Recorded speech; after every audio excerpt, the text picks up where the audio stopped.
Greetings. We are the love your neighbor kind of Christians and not the kind who create images of themselves as Jesus and then lie and say it was an image of ourselves as a doctor. This is the Progressive Christians podcast. And if you're curious about what a socially and politically progressive Christianity looks like, then this is the podcast for you. My name is Reverend Dr. Christopher Carter, and I'm your host. I am a professor of theology and the lead pastor of the Loft Faith community in Los Angeles, California. And today I am joined by Reverend Blair. It's Julia. And Wesley.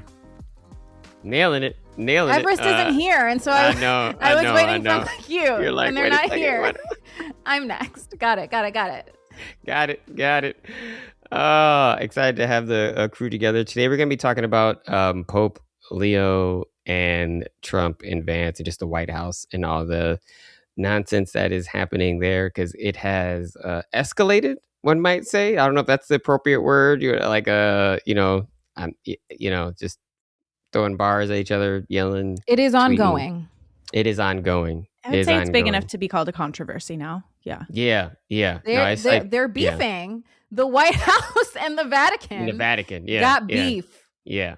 So it's getting covered in like international news too. It's like, it's wild. People are like, this is crazy. So when Al Jazeera is like, hey, this is something we got to talk about, I'm like, that's wild. That's wild. Okay. And also I want to say from the intro, because I started seeing the pictures of folks putting doctors in a Jesus costume. God, yes. Didn't I send that to Before y'all? I heard that Trump said that picture of himself was not of him as Jesus. It was of him as a doctor. So like, I assumed Trump had said something dumb, but I saw the images of the Grey's Anatomy cast dressed like Jesus before I knew what the joke was. So in case you're like me and you haven't seen the joke yet, that's what it is. That was about. That's wild. But anywho, before we get into that, we want to invite you all, those of you who are longtime listeners or maybe new to the podcast, to become an official podcast supporter of the Progressive Christian Podcast. You can find a link to make a tax-deductible donation in our show notes. Again, if you make a one-time donation, that would be great. If you sign up to be a monthly supporter, that would be even better. We also have a Love Your Neighbor newsletter that we just started on Substack, and so we would love for you to subscribe to that as well. We are in a season where we are actively pursuing additional donations, and we are at a point where we really do have to increase our giving or our receiving. I don't even know how to say it. We need people to contribute to the podcast so we can continue to do the work that we want to do and the work that we know is important and that you all enjoy. And so just please know we're not asking for money just for the sake of asking for money. Like, this is something that we actually need to pay people to do the work that we're doing. So thank you all for those of you who already have given, and we truly, truly appreciate you. We see you and we love you. And we love you even if you can't give. Just if you just like and subscribe and give us a good review, that is great. Now, in case you didn't know about what's happening, or I guess one might say the origin story of the current conflict with the Pope, because you could be thinking we're talking about Pope Francis, because this is the second conflict that we've had with the Pope. So era, like, I'm gonna kill one Pope, let's see what I can do to the next one. JD Vance, that's what he was thinking. So anywho, I kid. He didn't necessarily technically kill the Pope. The Pope just died after meeting with him. So less than 24 hours after meeting him. I mean, if that's evidence, it was a Dan Brown novel. If it was a Dan Brown novel, this should be a Dan Brown novel. Like, this totally should be. I spend 20 minutes with him and just drop dead. Just forget about it. Yeah. He sucks. Yeah. He sucks. The soul sucker. He's a dementor. Oh man, that's so good. He's a dementor. Somebody, that's some AI slop I'd like to see. Like both of them as dementors. So, but JD Vance didn't start this one. He didn't. Well, the Pentagon did. Right? Yeah, and this was, Pete Hegseth, Christian nationalist, very coming from a very Protestant perspective, from the broadly speaking, that you can trace the genesis of his theology to like Calvinist Reformed theology that comes out of the Doug Wilson Christian nationalist camp. And they have been speaking a lot about the use of violence as divinely justified, essentially. And we'll make sure we put the episode about Doug Wilson, or that we talked about Doug Wilson, in the show notes. I think because Hegseth has been so forthright with his use of religion as a way to justify violence. And there's all these complaints in the military about his forcing them to do things that are Christian, even though many of them are not Christian. You can kind of see this coming. In January, the Undersecretary of War for Policy, Elbridge Colby, he summoned Cardinal Christophe Pierre, who at the time was Pope Leo's ambassador to the United States. He summoned him to the Pentagon. And during this meeting, Colby and his colleagues told the cardinal that America has the military power to do whatever it wants in the world, and the Catholic Church had better take its side. Tempers continued to rise. And then one of the U.S. officials basically recalled a time in the 14th century when what we would call the Avignon Papacy, and that's when the French crown basically intervened in the election of a pope and used military force. For a period of time, the Pope lived in France rather than in Rome. And for those of you who don't know about this, I had to learn about it in seminary. Blair is going to give us a quick rundown on what happened, and then we'll kind of take a pause and talk about the craziness that happened in the Pentagon. Yeah, from what I've read, the phrase that was uttered was "Remember Avignon," which is not a threat to normal people, but to a Catholic, that's a huge threat, because in the late 13th century, the 1200s, Pope Boniface VIII was going toe-to-toe with French King Philip IV. And Boniface was trying to intervene in an ongoing war between France and France and England, and particularly was criticizing that both nations were taxing the church in order to pay for the war with each other, even though at the time they were both Catholic kingdoms. And so Philip had Pope Boniface arrested, and he was beaten during the arrest, and he died from his injuries shortly after. So when this Pentagon official says, "Remember Avignon," that's what it's referring to, is that the King of France had the Pope beaten up such that he died. And then the next Pope that was elected, the King of France put his thumb on the scale with the conclave so that the next Pope moved to Avignon to be closer to King Philip.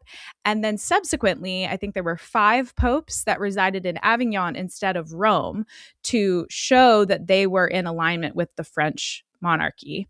And then in 1376, Pope Gregory XI moved back to Rome, and the French church elected a rival pope. And so that extended through 2 papal seats in Avignon. And the period between 1378 to 1417, there were 2 popes in Europe, one in Rome, one in Avignon. And this is known as the Great Western Schism in church history. But when they're making that threat, "Remember Avignon," they are saying, remember, the king can kill you. Julia? I just have one historical question. This is before... When you talk about the Catholic Church, was there also... Oh, it is before the Reformation. So there was just the one church? Yep, just the one church, yep. Well, I mean, technically, you still have the Eastern Church, so technically there's already... Yes. But there were other papal schisms before this, but there is one Holy Roman Catholic Church at this point. Yes, yeah. Thank you. Which is even, anyway, now I'm really getting into the weeds. I was like, should it be Roman? Because technically that should be the Eastern Church because Constantinople, but that is super in the weeds. These are good questions. These are good questions. This is where we've screwed the pooch, we've jumped the shark. Sorry. We wanted to recount that because it's not like popes haven't been involved in big political issues and conflicts and wars before. Popes have directed wars. Popes have had people killed. 100%. That was my next question. Wild. Yeah. Oh man. Yes, certainly. Pope Leo's from the south side of Chicago. Yeah. I mean, if it was me, literally Wesley, I'm like, yeah, I would be like, that's not what I would be doing if I was Trump. But to name Remember Avignon to a Catholic is a threat against the Pope. And 100%. They took it seriously enough that they canceled a trip that was planned for Pope Leo to come to the United States. Yeah, they should take it seriously. This administration is bonkers. I think it's kind of inconceivable to think that the United States would send violence to the Pope. I'll say it nicely. Yeah, assassinate the Pope or harm the Pope in any specific way. But that's the United States that we know. The current United States is off its rocker. And it's not to also say that people who support Trump wouldn't try to do something like that, right? Yep. Like, I mean, that's like, you can't. No, I 100% agree. Like, they're trying to get him to come to be here for the 4th of July celebrations that are going to be over the top and insane. And he's not coming. No, he's going to be on some island, one of the islands in the Greek islands where refugees have fled, and they've settled there on their path to Europe, basically. So he's like doing the opposite. Like, he's going to be with refugees and immigrants rather than trying to like kick them out. So yeah, Lampedusa, which is one of the main points that African migrants travel into, and it's something like 10,000 people have died trying to cross or something. Yeah. But he's going to be, I don't know, perhaps where Jesus would be.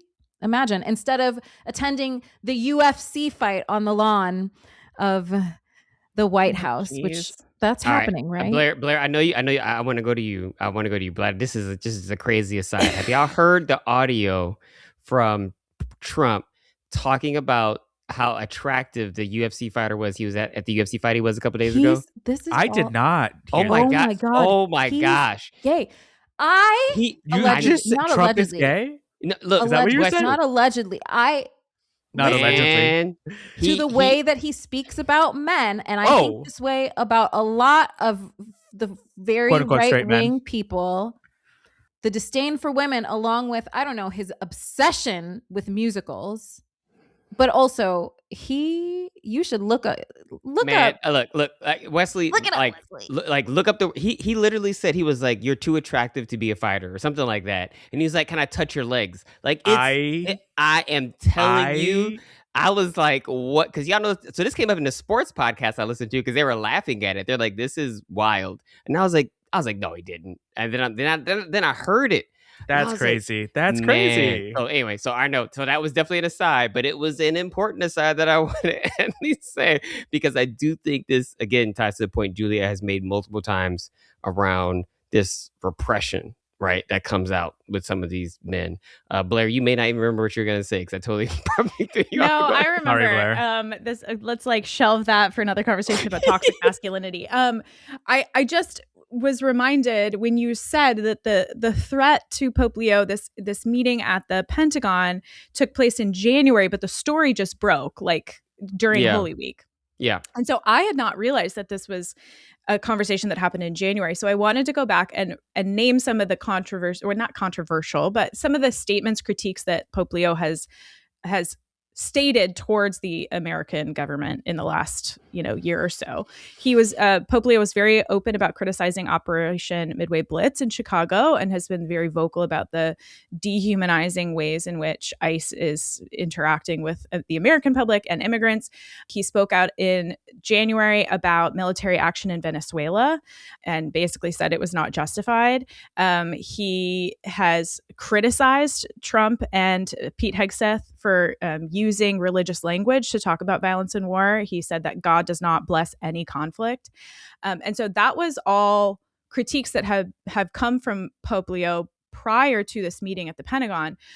But the news of this broke right after Pope Leo preached this like very pointed anti-war sermon on Palm Sunday, where he basically says, God does not bless those who pray for war, because God cannot hear your prayers if your hands are full of blood. Yep, I have. It's not the exact quote, but it's like very close. I got the quote right here. So he said, God does not listen to the prayers of those who wage war, but rejects them. He's quoting, I guess, a scripture that I want to pull from. He's quoting from Isaiah chapter 1, verses like 15 through 17, where the prophet Isaiah is critiquing, at this time he's critiquing Israel for basically ignoring the suffering of those who are marginalized and oppressed while also worshiping God.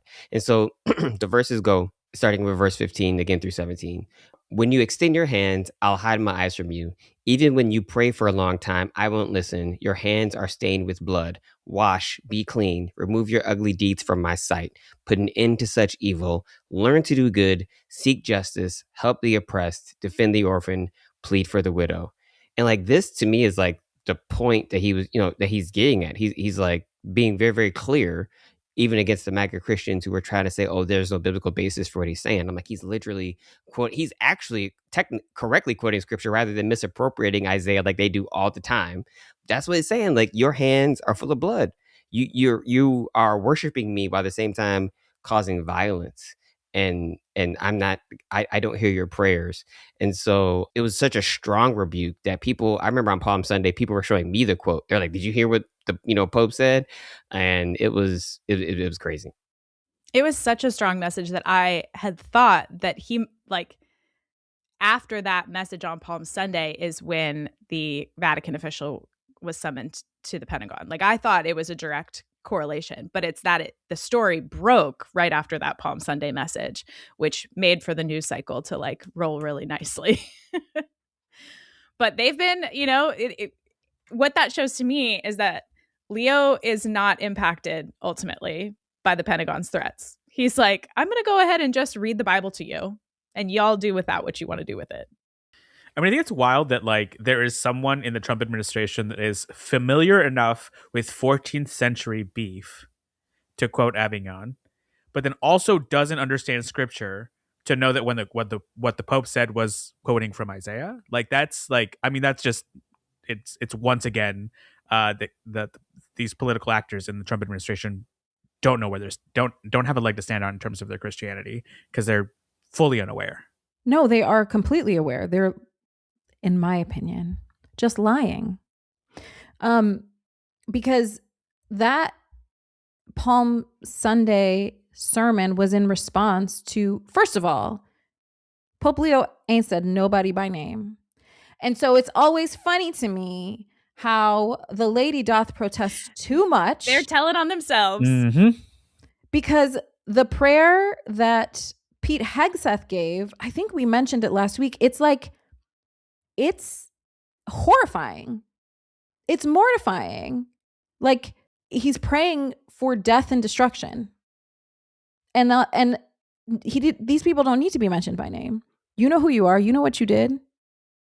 You know what you said. This is like where I feel like when the Roman Catholic Church and the millions of people who are Roman Catholic, and you have a leader that's speaking against Christian nationalism and violence and war, like, this does carry weight for people. Like, we have, like, this is big. Like, this is a huge denomination. And so for me, I find like this gives me hope. Like, it really does. It's not to say I agree, obviously, with everything the Catholic Church says or believes, but on this, we are on one accord. And so I don't need to try to get into an argument about other stuff. Like, he's an anti-war pope. He is basically a socialist. Like, he won't say it, but you listen to the way he talks about Catholic social teaching, you're like, nah, he is a socialist. So, he might say he's anti-capitalist. I don't know how he would phrase it, but anyway, that to me, I guess, is meaningful. The last thing I want to say. Wait, can I throw out a quick correction? Yeah. There are over 1 billion Catholics. Oh, wow. Yeah, there are over 1 billion. Dang. Good Lord, I know. Okay. Worldwide, it is incredibly influential. And it's growing because of Pope Leo and because people and Francis before him. Yeah, it started with Francis. Yes. People who that I know that grew up Catholic, who are queer, who were not feeling welcomed, are now returning to their faith. He met with one of the queer professors at the University of San Diego while I was there, like Francis. And so, like, that's just like, they are hopefully, one might say, trending in the correct direction with respect to many of these issues. The Easter Sunday sermon also was a good critique where he talks about countries and leaders who are waging war. And this, honestly, you don't hear, as far as I haven't heard anybody from the state of Israel responding to what the Pope is saying. So maybe they're just like, whatever. But he's like, let those who have weapons lay them down. Let those who have the power to unleash wars choose peace. So after that Sunday sermon, there was an interview on 60 Minutes where they interviewed the American cardinals, and where they were critiquing the Pope, they were critiquing Trump, and basically being very clear how frustrated the Vatican is with the policies that the current administration has been implementing. And so I know, Julie, I know you got a chance to watch that. Was there anything you want to add, or do you just want to go right to the Trump AI? I think if you haven't had an opportunity to listen to it, it's like 15 minutes long. And it's the cardinals from Chicago, DC, and Newark, Jersey. They're all actually active priests as well. So they all are serving in churches currently. And they're just talking about, it seems as though the Catholic Church is of accord regarding the policies of this administration.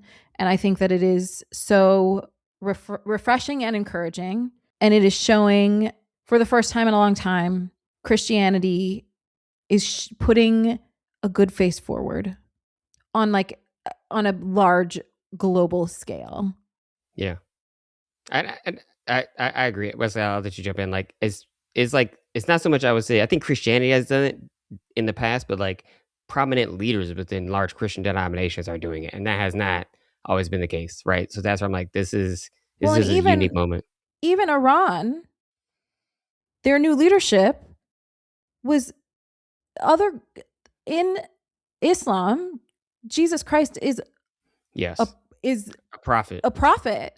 And they were people of Islam, leaders of Islam communities were offended by the Pope or by Donald Trump posting himself this blasphemous image as a Christ-like doctor. I don't know, but it's the world. The world is seeing it for what it is. I don't know why so many people were slow on the uptake, but okay, here we are. Economic anxiety, Julia. But the price of eggs.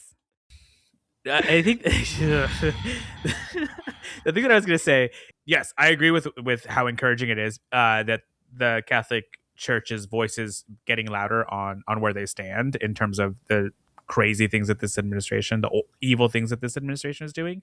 But it like at the same time that's happening, the messages that were coming out of Iran really, for me, highlighted how much more religious their government is. And it's being paired next to all of the crazy images and the things that Pete Hegseth and the administration are also doing in terms of how they're using Christian language to do all these things. So it's like the religious language is in both ways, in a bad way from this current administration, Pete Hegseth, and in good ways with the Catholic Church. Like, it is coming to the forefront a lot more. And it's kind of the word that comes to mind is crazy, because like I look at the statements from Iran and I'm like, oh, that's clearly a religious government. And then I see those statements from our current administration. I'm like, that's also positing itself as clearly a religious government. So it's just all a very strange reality to exist in. I mean, this could explain a lot with respect to the growing contingent of nuns. You know what I'm saying? People are just like, I'm out. This is all wild. I mean, why wouldn't you be? Yeah. I want to, at least before NONES. Yeah. Since we're talking about Catholics. Yeah. Nuns. Yeah. Not the habit. I was like, don't you mean the male loneliness epidemic? I was like, didn't make sense that would contribute to the growing Catholics. So the way Trump responded to all these pushback from Pope Leo was the way Trump normally responds to things on social media and using artificial intelligence. He just play with like AI. He's like, make me like Jesus. What comes up? Like, I have no idea. You must. Yeah, that's just who. I don't know. I just don't have. I'm. This is the second time I'm a derailist, but I get so frustrated. I feel like these people. I work so hard. I feel like busy. The president should not have time to just be around on his phone. Correct. I feel like someone else should be carrying his phone. Like, I don't think the president should even have time to be holding their own phone. Is wild. I'm like, JD Vance is in Phoenix after I'm just negotiating with Iran, and then I'm over here this turning point. I'm like, you need to be trying to open the Strait of Hormuz. Governing.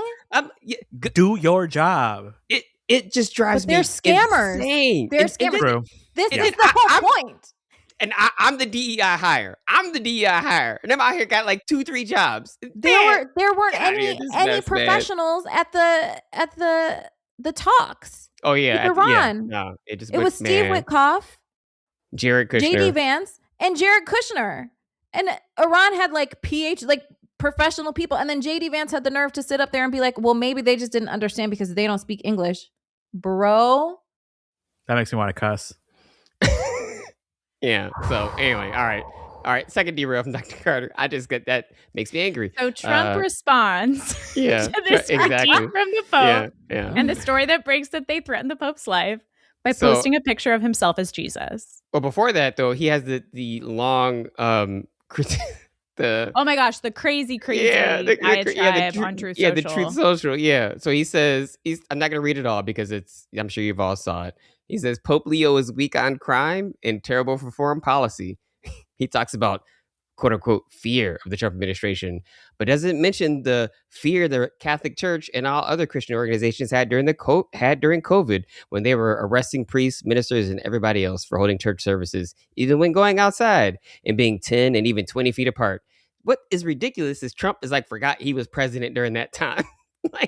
It's all of his followers have forgotten that he was president during that time. You're during that time. So also, what is he talking about? The banning of when that church in Reading was doing public worship in Huntington Beach during the biggest part of the lockdown here in California. Protocols. When people went to prison for that? I don't know. No, they got maybe they got a ticket, a misdemeanor ticket. They lying.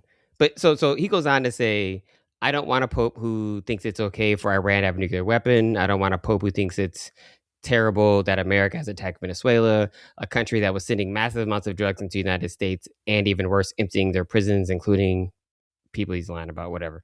I don't want a pope who criticizes the president of the United States because I'm doing exactly what I was elected in a landslide to do, setting record low numbers in crime and creating the greatest stock market in history. Just lies after lies. But this is the funny part, though. He said Leo should be thankful because, as everyone knows, he was a shocking surprise. He wasn't on any list to be pope. It was only put there by the church because he was an American and they thought that he would be the best way to deal with President Donald J. Trump. Now, I don't know about y'all. I don't remember there being a list of I don't remember there's being a a ranking, a power rank who's going to be pope. But anyway. No, listen, there was. I mean, there were, but within Catholic circles, yeah. Yeah. I'm I don't. Of course there was. And it's sure politics. But I'm sure he was probably on it. But even if he wasn't, people don't even like Donald Trump. No one is choosing a pope. If anything, I think that people would choose a pope that they know is going to stand in strong opposition to someone like Donald Trump. I was worried an American wouldn't stand up enough. So was I. I was very worried about it. Leo has been as vocal as he has been is honestly surprising to me. Well, he is black. Let me say, I mean, black from the South Side, and ontologically, he's ontologically. Well, I mean, no, he would be for sale. Yeah, my God. Yeah, no, I mean, in terms of the Cajun, and, Creole ancestry. Yes. Yeah. I didn't know that about him. Yeah. Yeah. Oh yeah. No. He like my dad. He's like my dad's side of family, basically. If you look at my dad's side of family, they all look like him. They black, but you can go to places and people don't know they black. But if Leo was in Louisiana, people would be like, "Oh, he black." It ain't that deep. Well, I'm not Catholic. I did go to Catholic high school, but especially right now, and also last pope, I like the idea of a pope. I like that we all have one pope, even if we're not Catholic. Do you know what I mean? The pope, we all have the same pope, even if we don't have a pope because we're not Catholic. I don't know if that makes any sense, but there is something community, global church, body of Christy about it that I'm kind of into. I don't disagree, Wesley. Yeah, I mean, Wesley disagrees. Wesley's I don't want no pope. Wesley, man. you have a pope. Even if you don't want a pope, you have a pope. Oh, because the pope exists. Because there's just a pope. Yeah. Sure. And he's the world's pope. Well, yeah, technically, he is. Yeah. I think we like the pope now because the pope is good on social teaching. The last two popes have been helped move society or the Catholic Church in ways that are very positive. We do not always like the pope, and we do. And so the idea of one pope for everybody is well, what if we get a bad one? What if the conclave makes a mistake? Well, Wesley, I would just say, remember Avignon. I'm just joking. just joking. There are options, is what you're saying. Fair enough. No. I think, I guess as a way to wrap up and transition, to me, the crux that is coming up in these tension between Leo and Trump is that it's a matter of values, and someone saying this is the actual values that you're trying to proclaim. I'm not going to let you proclaim them. You're not going to be able to say these things are Christian. You're not going to say these things are religious. I'm not going to let you say these things are of God without critiquing it. And I think that's what's making him most upset, which is why he tries to portray himself as Jesus. Like, as I've said multiple times. Upset. Yeah. Why it makes Trump most upset because, Trump, and I'll say more about this in the second part, he believes himself to be God. Like, he acts like he's God. He thinks like he's God. Tucker Carlson has finally realized this, and he even said it on his podcast. He realizes that this is what's happening in terms of how Trump views himself. And because he's going to run for president. In the same way that people hate James Tallarico, the rise in vocalization of more progressive Christian interpretations is shocking for a lot of people because a lot of them didn't know that such a thing existed. And for the people in this administration who genuinely and sincerely believe that they are God, are chosen by God, are directly connected to God, look like God, all of that, people who show up, people who are in positions of power and influence, who challenge that with scripture are their worst nightmare. And they are not prepared for it.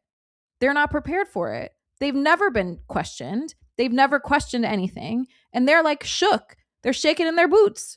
They didn't see it coming because they've never read scripture and they're not real Christians, allegedly. I'm not. See, look at that. I'm not going to say that. I'm not going to. Allegedly. Allegedly. Sorry.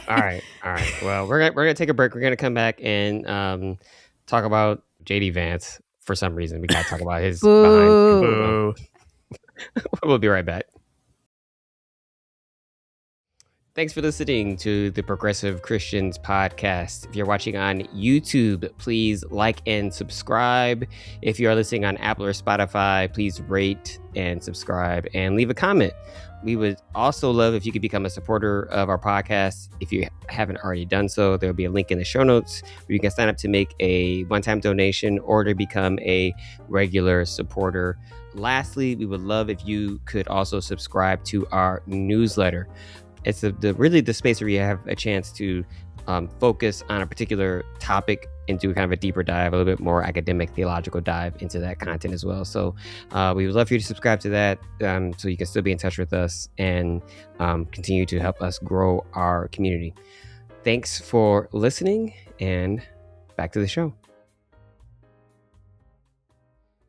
Welcome back to the Progressive Christians podcast. We are the love your neighbor kind of Christians and not the storm the Capitol kind. I think as a way to continue building on our conversation from earlier around the tensions between the Vatican and the White House, I think it's probably, we definitely have to talk about JD Vance, because this is a person who converted to Catholicism, is going to be on a book tour about Catholicism, even though the church on the cover of his book is United Methodist. So I think that says a lot. And even though the title is also yoinked from both of his books, or yoinked from Bell Hooks.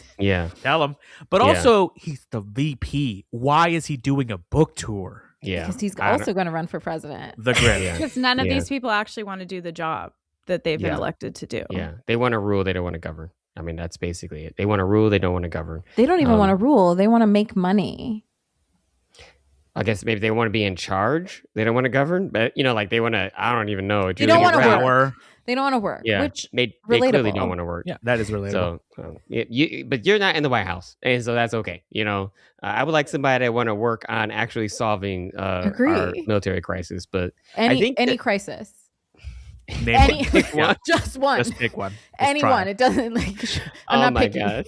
You could just tell. So we had a long meeting prior to this, so we're already just spicy, being spicy. I'm definitely feeling spicy.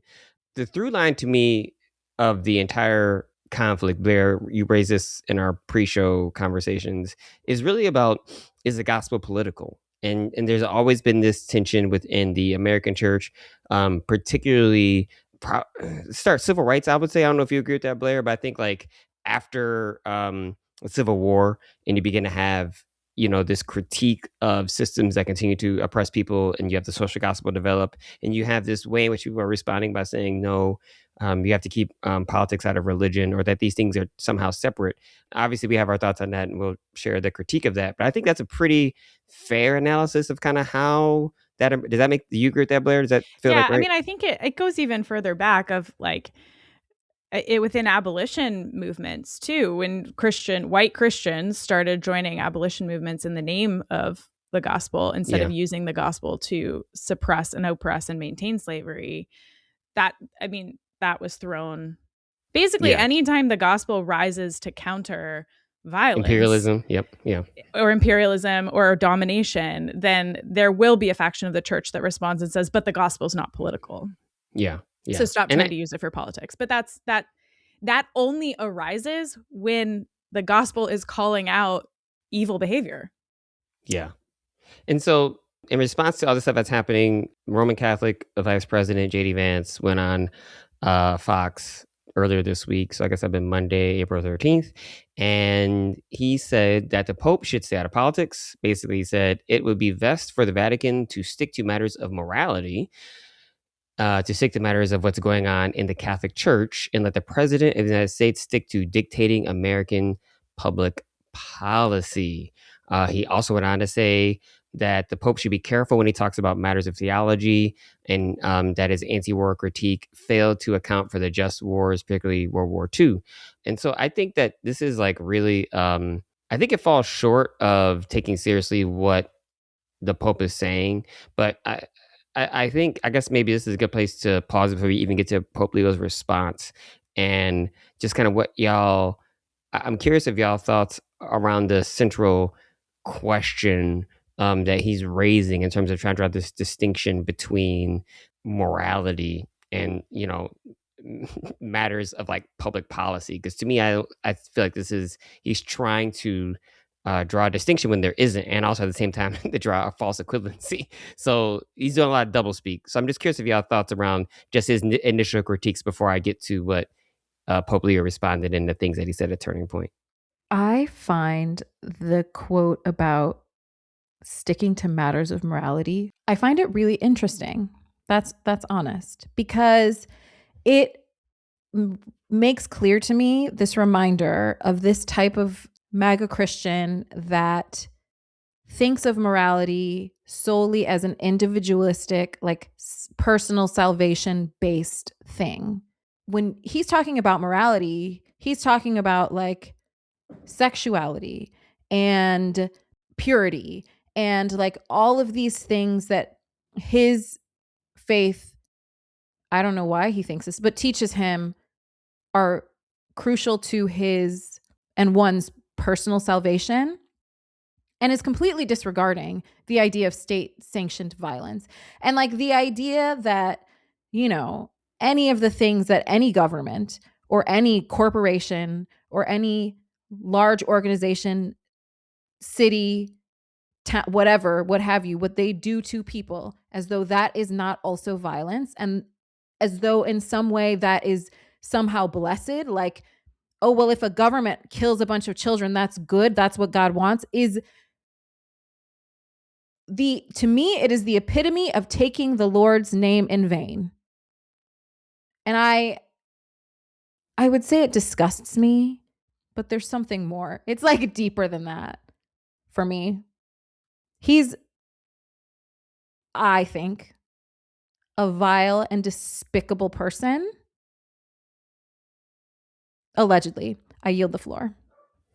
I don't know if you can be allegedly vile and despicable, but I mean, I think those are, those are fair critiques, and I think that, how many in my brain, I'm just like, how many books can somebody write about like who they are, in terms of. Has anyone read any of his books? Anyone in here?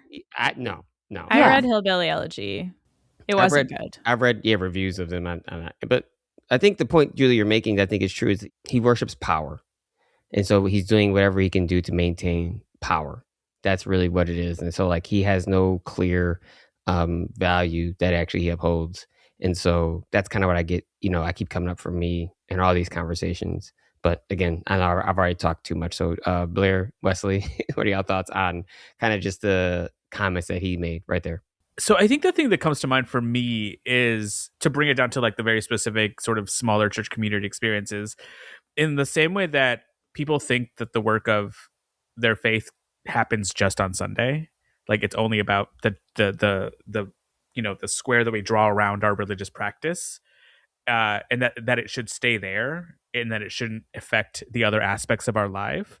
Like I think that's what I'm hearing when I hear JD Vance say like that there is church work and then there is everything else. And I think the thing that I value about a progressive faith is that while we like the people in this room would acknowledge like all politics are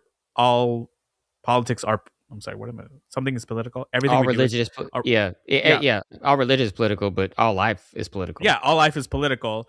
Our values inform the way that we move through the world. Whereas I think for JD Vance, whatever his Catholic values are, however he would describe them, they are only for his Catholic practice, whatever that means to him. But they are not something that the good social teaching values, not the whatever he's articulating as war. They're not something that he brings into his political work, quote unquote. But it's like that's not what we see Jesus doing. We don't see like, hey, it's just the church work here, and this is what we need to focus on. Like there are ways that we move through the world that our values and our Christian teaching should be influencing. And I think J.D. Vance, and in a lot of ways, a lot of like evangelical white Christians keep those two things separate. You can be a pure person at church, but then who cares what you do everywhere else? Like, who cares if you're a bad person to the teller? Who cares if you're a terrible person to the server? Like, it doesn't matter because your church work, you go to Bible study, you do the things, you fulfill the things in your religious practice, but you don't really care about what's happening outside those religious walls. Like, you're culturally Christian, even though you're not like practicing. What John Wesley called an almost Christian. Yeah, they're not practicing sanctification, or they're not actually going through a process of sanctification. Blair, I'm kind of curious of your thoughts. I mean, I know my biggest beef with this argument when people say, keep your politics out of the pulpit, or keep your religion out of the political sphere, is that, well, one, anywhere where humans are interacting with other humans is political. That's politics. And so anywhere where humans are interacting with other humans is also moral. We also have a question of, how does God desire for me to engage in these relationships? So if you're trying to separate out your politics and your faith, you're going to do one of them poorly. And you might even do one of them violently. And if you're only willing to use theological arguments when it affirms your domination or your power or your violence, then I guarantee you're doing theology incorrectly, and you're also doing politics incorrectly. But also this idea that somehow the Pope should talk about theology, or the Pope should stick to morality and not talk about politics, would be fine if our political system right now was asking questions of like, are we going to build a new fire station or a new school? Are we going to allocate funds for children's centers or elder care?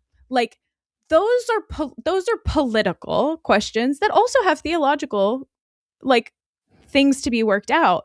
But like, yeah, the Pope doesn't need to comment on politics when our politicians are focusing on the things they're supposed to focus on, which is infrastructure, shared resources, and general governance for the common good. I want everybody to be speaking up when our politicians are dropping bombs on little girls. Right? We are not having a political conversation anymore. We have not been having a political conversation for a long time. We have been having questions of humanity and dehumanity, of morality and of ethics, of what it means to be good and evil. That is what our political sphere has been in the last 10 years, and maybe even a little longer, but certainly in the last 10 years. And I do not take the critique that religious leaders should have nothing to say about violent systems of death being perpetrated on our behalf as American citizens. Who else would say something? That's like the job. Is that not the job of philosophers and theologians? Who are we supposed to be looking to? If not the people that study this. Because it's not like Pope Leo stood up there and said, Pete Hegseth cannot pray. He just said, don't pray if you're waging war. They told on themselves. Yep. They did tell on themselves. I do have, this conversation has brought up another question, and that is, why Christianity? Like, if you are a J.D. Vance and you are eager for power and hungry for power and ambitious, as these are all things these qualities and desires I can't find within myself. In a world where you could just be a politician, you're not required to align with a faith. Why would one choose this one? Like, I feel like it has to be because it is, I don't know, is it the most mainstream and easily corruptible one, or like, is it the one that is the most easily producer Spencer says it's the one that has the most money in the United States. I mean, that makes sense. I was gonna say money. Because it's like, you could just be nothing. Like, you could just be evil. Yeah, like, just go be terrible. Like Donald Trump, that's exactly what he does, right? Like, you don't have to do it in the name of Christ. Right, yeah. He just is a monster. And for a very long time, Christians were like, but he's our monster. Like, okay, they don't care anyway. So I don't understand the desire to want to belong. Is it like a desire for like self?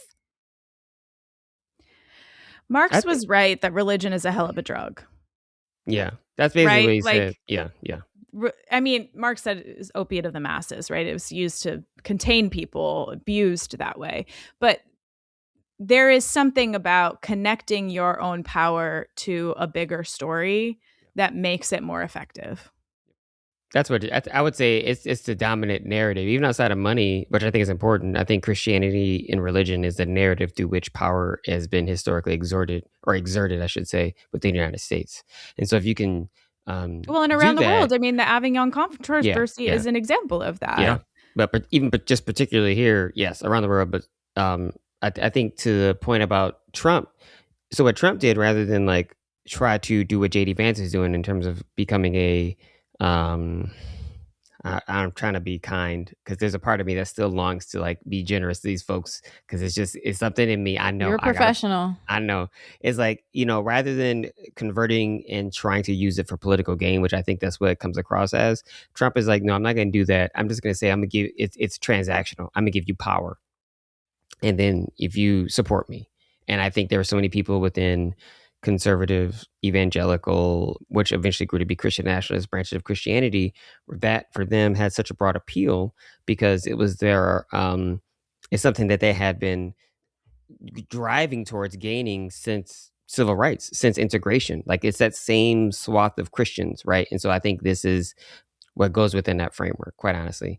And so for me, I think a couple of things come up that y'all said that I want to respond to quickly. And I think one of this is like JD Vance and a lot of conservative Christians will talk about the distinction between morality and politics, or try to draw like a line that Blair was saying, keep your politics and religion to a certain degree separate, even though they kind of don't. For them, it's really about individual morality versus like corporate morality. And so they want to legislate like issues of like, abortion and bodily autonomy, then they're like, oh no, that's religious. But then when it's like healthcare and services, oh no, that's not religious. When they're both religious. And I think, Wesley, I was trying to think what you're trying to say. I think maybe you're trying to say the personal is political.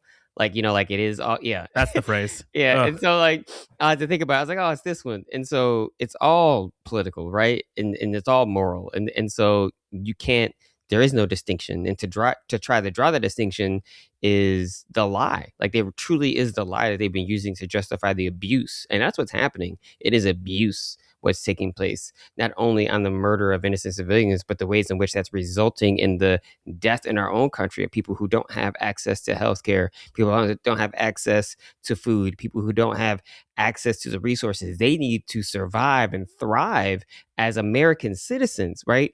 We are wasting not only are we wasting money, like we're wasting money to murder people. And it is, as you said, blasphemy, I would say, for someone to pray for those kinds of things. So the Pope responded to what was said in his, I think it was on an airplane at this time. It was on I don't know what he calls this plane. I know he calls his car the Pope-mobile, but it's like the Pope plane, I don't know. I don't know. I have no idea, but whatever. The plane that he has. All right. So he said to put my message on the same plane as what the president has attempted to do here, I think is not understanding what the message of the gospel is. And I'm sorry to hear that, but I will continue on what I believe is the mission of the church in the world today. He goes on to say, I'm not a politician and I have no intention of entering into a debate with him. I will continue to speak out loudly against war, to seek to promote peace and multilateral dialogue. And then he goes on, he wraps up by saying, the message of the church is the message of the gospel. Blessed are the peacemakers. And I think he's just like, very clear. Like, I ain't scared. Yeah, he really isn't. And in some ways, and depending on which area he's drawing from, the way peace is shalom, and shalom is not just like, shalom is all encompassing. Like, it's not just like, it's not the lack of violence. It's also the things, the material conditions justice. You need to survive, right? And I think that's what we can kind of forget when you're actually looking at what that word means. Now, that was an amazing response, but of course, JD Vance couldn't let it sit there. He has to come back and keep going. So he was at a Turning Point event in Phoenix on the 14th, and they're having this conversation around violence and just war theory and stuff like that. And he says, in response to being questioned around Iran and other violence, he says, how can you say that God has never been on the side of those who have wielded the sword? And someone yells from the crowd, Jesus doesn't support genocide. And I was just like, dang. I mean, like, you just like, I was, yeah. I'm like, find the lie, right? I'm like, find the lie. Like, there is no lie.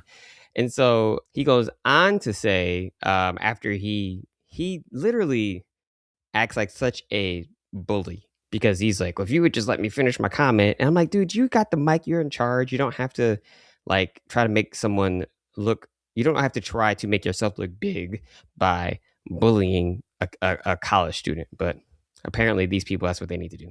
So he goes on to say, he says, when the Pope says that God is never on the side of those who wield the sword, there is more than 1,000-year tradition of just war theory. In the same way that it's important for the Vice President of the United States to be careful when I talk about matters of public policy, I think it's very, very important for the Pope to be careful when he talks about matters of theology. And I think that one of these issues here is that there has been, if you're going to opine on matters of theology, you got to be careful. You got to make sure that it's anchored in truth. And that's one of the things that I try to do. And it's certainly something I would expect from the clergy, whether they're Catholic or Protestant. If that's not some Theo bro, just ridiculous, like, that is wild. He's trying to say that he has truthful. More theological knowledge and expertise and understanding than literally the Pope. Is that correct? Or that his theology is more truthful than the Pope's. But he's a Catholic. Sorry, I'm shouting. He's not a very Catholic. Good one. And so I'm not Catholic, I don't know, but aren't they supposed to believe that the Pope is like it?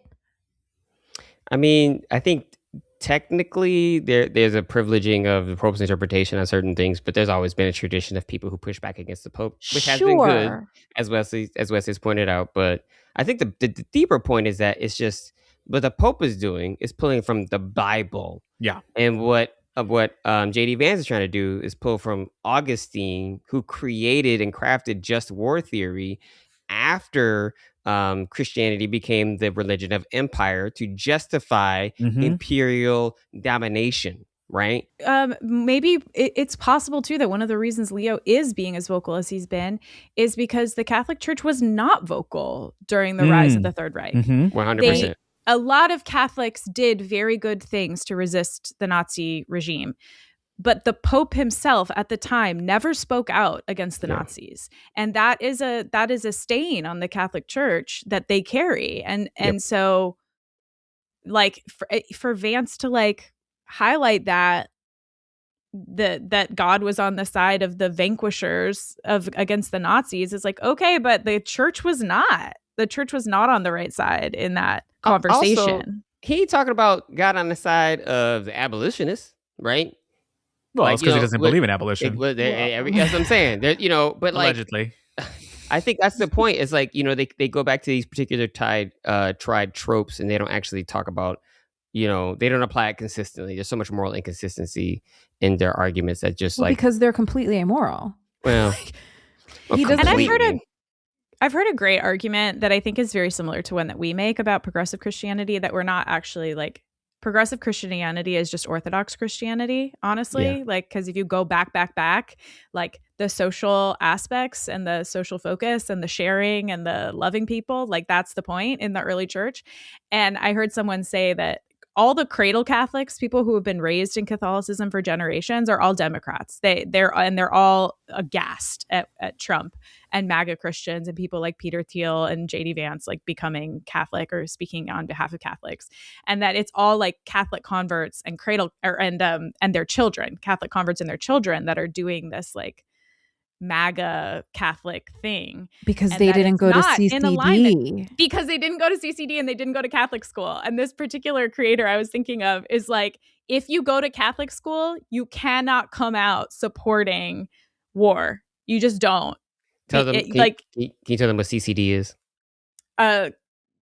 I forget what it stands for, but it's it's Catholic confirmation class. Yeah. Because you learn about social history, but if you convert as an adult, you don't have the same kind of intense religious learning, teaching in the social gospel, teaching in the Catholic worker movement, the history of when the church has gotten it wrong. That is all part of Catholic training for cradle Catholics, for those who are born into the faith. And they have to agree to all of it and understand it before they're even allowed to participate in the Holy Sacraments. Yeah. Now, I mean, in the Catholic, where Leo and Francis were really drawing from with respect to the anti-war teachings and social principles, or social teachings, I should say, also have a strong economic critique. And I think that's what I was saying. Like if you listen to his homilies or read them, he really is drawing on a long tradition. And I think that's the part that J.D. Vance, what frustrates me. He wants to have this nostalgic, very narrow view on Roman Catholic theology and Roman Catholic history. And in so doing, it tries to whitewash the actual teachings that they have produced that have been really transformative and have done tremendous amounts of good and have given them the language to critique unjust systems. And so for me, it's so obvious that the gospel is political and that this Pope understands that.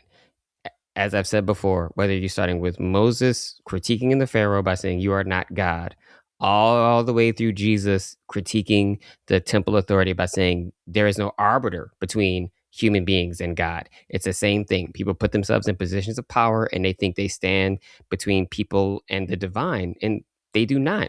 And when you begin to think like that, that's the beginnings of a kind of corruption that is so difficult to undo because people begin to worship you, unfortunately. So I know we gotta begin wrapping up. So I know, Blair, you got a couple things you want to say before we get going. One correction. The Pope's plane does have a name. At least when it lands in the United States, it's referred to as Shepherd 1. Adorable. But an interesting side fact is that the Pope does not have his own plane. He charters commercial planes, and they become Shepherd 1 while he's on the plane. But he flies Alitalia when he departs from Italy and Rome. And when he returns, he usually tries to charter from the national airline of whatever nation he's been visiting. So he still flies a lot, but I feel like the fact that the Pope does not own his own plane and can't just fuel up the jet and go wherever he wants when he wants. I am so glad that's the case. I'm cool with that. I think that's great. But I think that's even really flying the national airline, I mean, that is some socialist stuff. That's some right? socialist stuff. Yeah, not in the United States because American Airlines. Yeah, in a lot of other places. Yeah. there are national airlines. Yeah. Well, sorry, I love this episode. This is so much fun. I know it's a little bit, wild, a little bit wilder than normal, but we had a good time. So, good news for today. This week we are excited to celebrate I want to say the fascist that kind of really, I think, inspired the rise of like fascism within Europe. The recent rise, Viktor Orban, he was the prime minister of Hungary for 16 years, and he accepted defeat. And it got after JD Vance went there. Yeah, that was so everything funny. He on his touches, behalf. The kiss of death. You don't want the Dementor to come support you because your career and your life will be over. Again, let us spend more time with Donald Trump. Why are you should absolutely spend more time with Donald Trump. Why are you doing this as opposed to doing your job? That's what I'm getting back to. Like solve a problem. Just pick one. Anyone. Just one. And like, even though we the United States was going to interfere in their election, they're like, oh, if you elect him, we're going to give you, the same thing we did with Argentina, right? It's just insane that we can try to have all these rules to prevent election interference of our elections, but we're interfering in these other elections. But it's insane, but it's not, because it's this administration. Because this is where we are.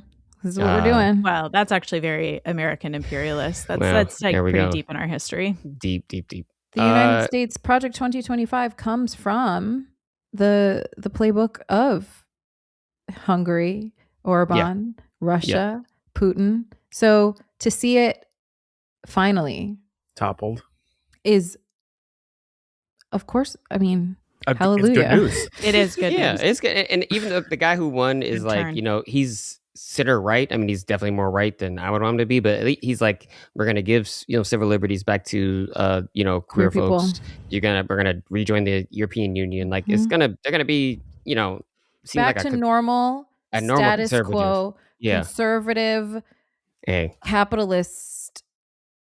Yeah. Not perfect, but not fascist. We got to take a win. We got to take the win. We'll take it. The other piece of good news, especially for us, because most of us still live in California. Eric Swalwell was ousted. He had to resign from Congress, and he dropped out of the race of California after several women came forward, giving testimony regarding sexual assault and harassment. I think the good news is that, that he's going to be held accountable. They've already started indictment proceedings in New York. From everything he is going to be held accountable, because there's so much that is out there that he was not. There's so much evidence. I want to say there's a good chance he could be held accountable. You never know with these situations. There's a very good chance he's going to be held accountable with respect to prison time. And I think that anytime we can get these people out of office who believe that they can treat people like this and they can abuse people like this and still think they're the kind of folks who should be in power, particularly political power. I don't know what's wrong with them, but I do not want them in these positions of authority within our democracy. That's not saying he can't have forgiveness. Forgiveness is between him and God, and got nothing to do with me. So I don't want him to have any kind of role. Can I challenge that just a little bit? I agree that obviously he shouldn't have a role. The thing that has been not shocking but disappointing is the number of Democratic politicians who have been like, well, it was an open secret. Everyone knew. And I'm not shocked, but I am disappointed. And I think, hot take, if you can hold space for that when you know that that's happening, you also have no business serving in public office. I said what I said. No, absolutely. That's correct. I agree. And every one of the people who agreed. Yep. Yeah, it's a whole nother podcast, man. We need this is something we definitely accountability for the people who held him up, who knew, complacent. Yep. Yeah. No, that's such a great point, Julia. It is horrifying. This is why we're at where we're at. This is why there is someone who has been proven of sexual assault sitting in the highest office in the land. This is why. Because the people around them uphold them. Enable them, and enable them. To the detriment of women. It's fine. And I want to name that it was 3 women in particular who've taken him down. There was like a group chat between one of the survivors, a politically engaged woman, and then Miss Frazzled, who's an influencer. Education influencer. Former teacher, education influencer. She's one of the ones who helped break the story. And so she's been saying, like, they're talking about this whole political regime is falling, and she's like, the joke is that it was 3 women in a group chat who actually pulled this off, even though this has been an open secret. So women, use your power, use your voice, support your siblings. Let's keep toppling the dominoes. Fight for each other. Yeah.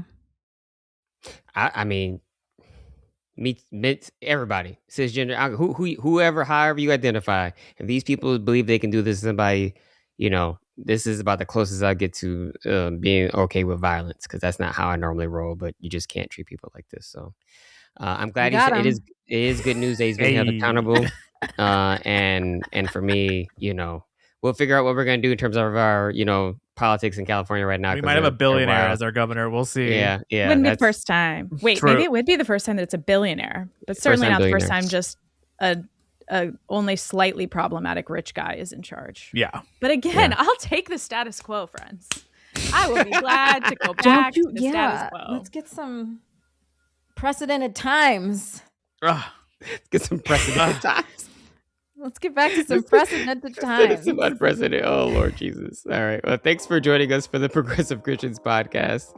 The Progressive Christians podcast is a ministry of the Loft, a worship community of Westwood United Methodist Church.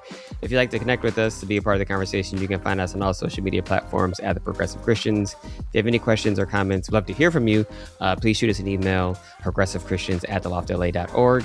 Our show is produced by our amazing producer Spencer and is mixed by and edited by our audio engineer AJ, who is also amazing. If you like the show, please rate, review, share, and subscribe to us on whatever platform you are listening or watching us. Thanks for tuning in, and we'll see you next time. Bye. Bye. Bye. Bye.